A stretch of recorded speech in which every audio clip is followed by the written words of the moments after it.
Notre expérience de vie actuelle est originée par des attentes qu'on porte à notre insu.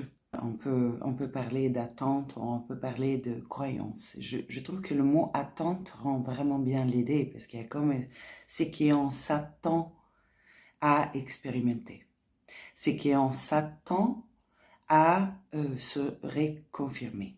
Clairement, tout ça de façon complètement inconsciente. Nos attentes sont formulées dans un moment dans notre vie.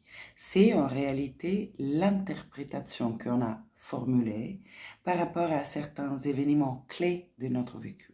L'interprétation qu'on a formulée avec les moyens de l'époque devient notre croyance, devient notre attente inconsciente vis-à-vis de la vie.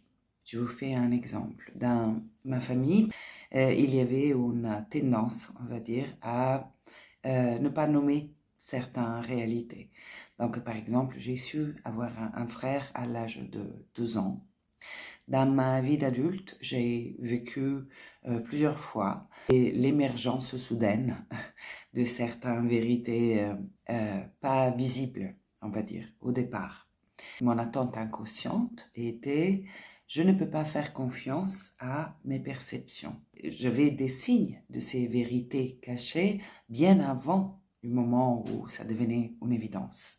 Mais puisque mon attente était je ne peux pas faire confiance à mes perceptions, je faisais l'expérience de cette attente inconsciente. Autre attente inconsciente, à l'évidence, c'était les gens que j'aime me mentent.